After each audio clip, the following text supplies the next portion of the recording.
அன்பிற்கினிய அனைவருக்கும் வணக்கம். உங்கள் ஆஸ்ட்ரோ பாலா வேலூர். இந்த பதிவுல நம்ம என்ன பார்ப்போம்னா, குரு பயிற்சி யாகம் செய்யறாங்க, குரு பயிற்சி பரிகாரம் பண்றாங்க, குரு பகவானுக்கு பரிகாரம் பண்றாங்க. இப்ப இதெல்லாம் தட்சிணாமூர்த்திக்கு போயிட்டு செய்யறாங்களே, இது உண்மையா அப்படின்னு ஒரு சிலர் கேக்குறாங்க. அப்போ தட்சிணாமூர்த்தியும் நவகிரகங்களில் இருக்கக்கூடிய குருவும் ஒன்னா அப்படின்னு கேள்வி வரும்போது, கண்டிப்பாக தட்சிணாமூர்த்தி வேறு, நவகிரகங்களில் இருக்கக்கூடிய குரு வேறு. அப்ப குரு தட்சிணாமூர்த்தி என்பவர் குருவா அப்படின்னு கேட்டா, நவகிரகங்கள்ல இருக்கிற குரு கிடையாது, அவர் குருநாதர் தான். என்னன்னா, அவர் சனகுமாரர்களுடைய பிரம்மாவனுடைய 4 பிள்ளைகளுக்கு குருவாக இருந்து போதித்தார் அப்படின்னு கணக்கு. அப்போ அவர் யாரு குரு தட்சிணாமூர்த்தி அப்படின்னா, தென்முக கடவுள் அப்படின்வாங்க, தெற்கு பார்த்து இருக்கிறார் அப்படின்னு. அப்ப தென்முக கடவுள் குரு தட்சிணாமூர்த்தி தானா? அப்ப பாத்தீங்கன்னா ஆலங்குடி, திட்டை, இது மாதிரி இடங்கள்லாம் பாத்தீங்கன்னா குரு தட்சிணாமூர்த்திக்கு தான் பரிகார பூஜைகள்லாம் நிறைய நடக்கும். அப்போ நல்ல ஒவ்வொரு சிவன் கோயிலும் பாத்தீங்கன்னா கர்ப்பகிரகத்துக்கு தெற்கு பகுதியில, தெற்கு செவத்துல தெற்கு பார்த்த மாதிரி ஒரு குரு தட்சிணாமூர்த்தி உட்கார்ந்து இருப்பார் ஆலமரத்தினுடைய அடியில. அப்போ அவருக்காகத்தான் இந்த குரு பயிற்சி யாகம், குரு பயிற்சி பூஜை, குரு பயிற்சி பரிகாரம் இதெல்லாம் பண்ணுவாங்க. இது எந்த விதத்துல சாத்தியம்னா, கண்டிப்பாக இது சாத்தியம் அல்லதான், உண்மை அல்ல அப்படின்னு அர்த்தம். அப்போ குரு பரிகாரம் யாருக்கு ஆக்சுவலி பண்ணணும் அப்படின்னா, நவ கிரகங்கள்ல இருக்கிறாங்க பாரு, 9 நவ கிரகங்கள். அந்த 9 நவ கிரகங்கள்ல வடக்கு பார்த்து இருக்கக்கூடிய பிரகஸ்பதி என்கின்ற வியாழன் கோயிலுக்கு நம்ம பரிகாரம் பண்ணணுங்க. அப்ப வியாழன் கோயிலுக்கு தான் பரிகாரம் பண்ணணுமே தவிர, குரு தட்சிணாமூர்த்திக்கு பரிகாரம் பண்ணுவது அவ்வளவு சிறப்பு அல்ல. சரி, அப்ப குரு தட்சிணாமூர்த்தி கும்பிடக்கூடாதா அப்படின்னா, கண்டிப்பாக கும்பிடணும். ஏன்னா அவர் ஞான கடவுள், ஞானத்தை தரக்கூடிய கடவுள். இந்த நான் சொன்ன மாதிரி பிரம்மாவினுடைய குமாரர்களுக்கு ஞானத்தை போதித்தார் அப்படின்னு அர்த்தம். அப்போ ஞானத்தை போதிக்கக்கூடிய பரஞானத்தை போதிக்கிறார் அப்படின்னு ஞாபகம். அதாவது ஜீவன் சித்தத்தோடு சேரக்கூடியது, ஜீவன் உயிர் சிவனுடன் ஐக்கியமாகக்கூடிய அந்த ஒரு பெரிய உயர்ந்த பதவியை, பேரின்ப பதவியை, மோட்சத்தை, முக்தியை இது கொடுக்கக்கூடிய கடவுள் குரு தட்சிணாமூர்த்தி. அப்போ அப்பேற்பட்ட குரு தட்சிணாமூர்த்திய நம்ம நவகிரகங்கள்ல இருக்கக்கூடிய 9 பரிபாலனம் செய்யக்கூடிய 9 கிரகங்கள்ல ஒருத்தரா நாம பாவிப்பது தவறு அல்லவா? அப்போ குரு தட்சிணாமூர்த்தி என்பவர் சிவனுடைய சாட்சாத் திருமேனி, வேற ஒண்ணும் கிடையாது. மகேஸ்வர மூர்த்தங்கள். அப்போ 63 மகேஸ்வர மூர்த்தங்கள்ல ஒரு மூர்த்தம் தான் குரு தட்சிணாமூர்த்தியாக காட்சி தருகிறார். அப்போ இறைவன் நமக்காக, நம்மளுடைய மறைப்பு சக்திக்காக, நம்மளுடைய துரோதான சக்தியை வெளிப்படுத்துவதற்காக இறைவன் உருவமாக வந்த 63 மூர்த்தங்களாகிய நடராஜர், பிச்சாண்டர், சண்டிகேசர், குரு தட்சிணாமூர்த்தி, இப்படியான வடிவங்கள் தான் மகேஸ்வர மூர்த்தங்கள். அப்போ ஞானத்தை போதிக்கக்கூடிய நிலைதான் இந்த மகேஸ்வர மூர்த்தம் அப்படின்னு அர்த்தம்.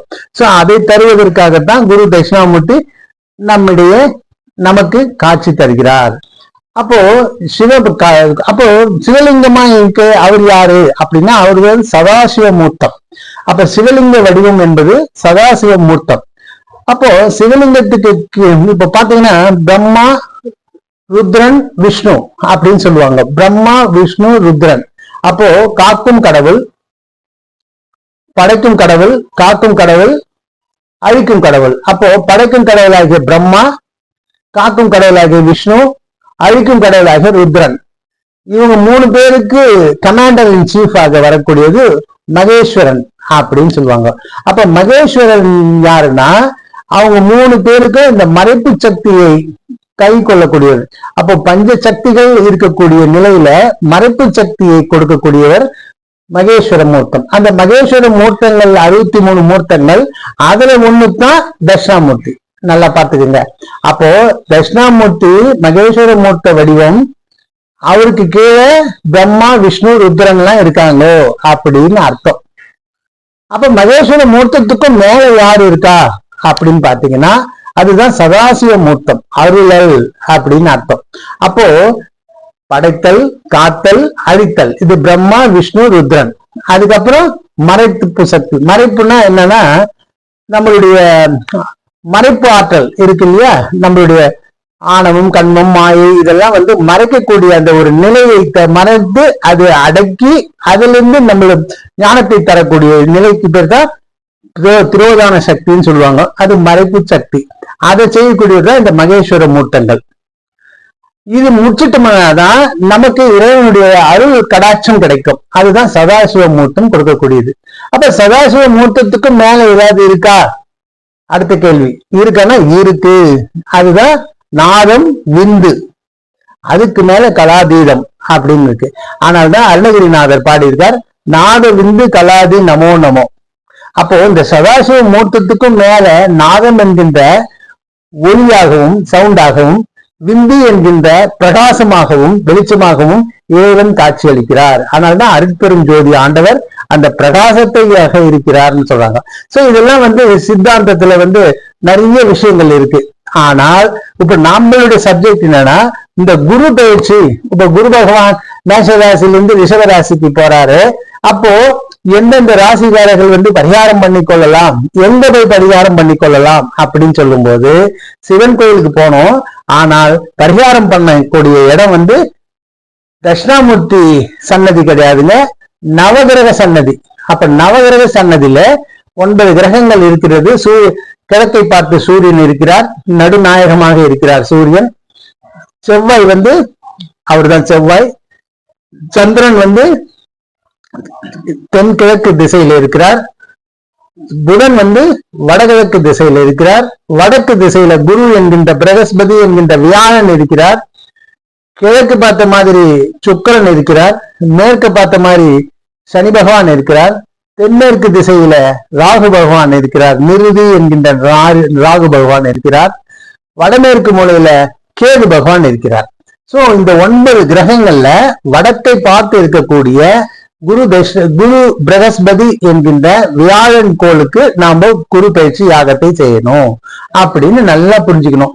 ஆனால்தான் குரு இந்த பிரகஸ்பதி என்கின்ற வியாழன் கோள் இந்த சூரியனை ஒரு முறை சுத்தி வருவதற்கு எடுத்துக்கொள்ளக்கூடிய காலங்கள் 12 வருஷங்கள். அதனால்தான் மகாமகம், மாசி மகாமகம் கொண்டாடுறது. கும்பகோணத்துல கூட மகாமகம் கொண்டாடுறாங்களே, 12 வருஷத்துக்கு ஒரு முறை தான் கொண்டாடுவாங்க. அப்போ 12 வருஷத்துக்கு ஒரு முறை குரு ஒரு சுத்தி வருகிறார். அப்போ சோடியாக்க சுத்தி வருவதற்கு 12 வருடங்கள் ஆகிறது. ஆனா ஒரு வருஷத்துக்கு வருஷம் ஒரு ராசி விட்டு ஒரு ராசி பயிற்சி அடைகிறார். ஒவ்வொரு ராசி பயிற்சி அடையும் போது நம்ம குரு பயிற்சி யாகம் செய்யறோம், குரு பயிற்சி பரிகாரம் பண்றோம். அப்போ இந்த நவகிரகங்கள் இருக்கிற குரு வடக்கு பார்த்து இருக்கிறார். மஞ்சள் வஸ்திரத்தை கொடுக்கிறார்.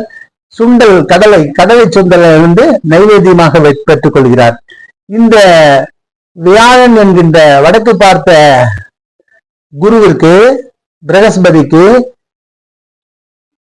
அதிதேவதையாக இருக்கக்கூடியவர் இந்திரன். இந்த இந்திரனுக்கு பிரத்யேக தேவதையாக இருக்கக்கூடியவர் பிரம்மா. அதாவது இந்திரனுக்கும் சீஃப் இந்திரனுக்கு சீஃப் பிரம்மா. பிரம்மாவுக்கு சீஃப் விஷ்ணு. விஷ்ணுக்கு சீஃப் ருத்ரன். ருத்ரனுக்கு சீஃப் மகேஸ்வர மூர்த்தம். அப்போ மகேஸ்வர மூர்த்தத்துலதான் தட்சிணாமூர்த்தி இருக்கார். எந்த அளவுக்கு சீஃப் கமாண்டர் பாருங்க. அப்போ நம்ம ஒரு ஒரு கிளாஸ் 1 ஆபீசரை கொண்டு ஒரு பெரிய சீஃப் கமாண்டரோட நம்ம உட்கார வைக்க முடியுமா? முடியாது இல்லையா? அதே மாதிரி தாங்க வியாழன் என்கின்ற நவகிரகங்கள் இருக்கக்கூடிய கோள் வியாழ பகவான். அப்போ ஜாதகத்துல நவகிரகம் கோள்ல வியாழன் என்கின்ற கிரகம் என்ன கொடுக்கிறதுனா தனகாரகன், புத்திகாரகன், புத்திரகாரகன். அப்போ இந்த வியாழன் கோள் கொடுக்கக்கூடியதுன்னா வியாழன் மூலமாக நம்ம பெறுவது தனம், பணம், செல்வம், புத்தி. அதாவது தசா புத்தியில எந்தெந்த புத்தி எப்படி இயங்கணும் அப்படின்னு சொல்லக்கூடிய அந்த நிலையை சொல்லக்கூடியது புத்தி. அடுத்தபடியா புத்திரகாரகன், குழந்தைக்கு கொடுக்கக்கூடியது, குழந்தை பாக்கியத்தை கொடுக்கக்கூடியவர் இவரு. சோ இந்த நிலைதான் இது இல்லற வாழ்விற்கு யுகந்த காலகட்டங்கள் இந்த குரு வியாழன் கொடுக்குது. ஆனால் குரு தட்சிணாமூர்த்தி கொடுப்பதோ பெருந்த நிலை, பர வாழ்க்கை. அதனால்தான் அவர் கொடுக்கக்கூடியது பரஞானம். அதுக்கு பேரு பரமேஸ்வரன். அந்த பரமேஸ்வரன் கொடுக்கக்கூடிய ஞானம் பரம ஞானம். அப்ப அந்த பரம ஞானத்துக்கும் இந்த இல்லற மெட்டீரியல் பெனிஃபிட்டுக்கும் நிறைய வித்தியாசங்கள் இருக்கிறது என்பதை நீங்கள் புரிந்து கொள்ளுங்கள். சரி, எது எப்படி இருந்தாலும் அப்ப நம்ம குரு பயிற்சி யாகத்தை கும்பிடணுமா கும்பிடக்கூடாத கட்சியை என்ன சார் சொல்றீங்கன்னு நீங்க நினைப்பீங்க. கண்டிப்பாக நம்ம அனுஷ்டிக்க வேண்டும், நிச்சயமாக அனுஷ்டிக்க வேண்டும்.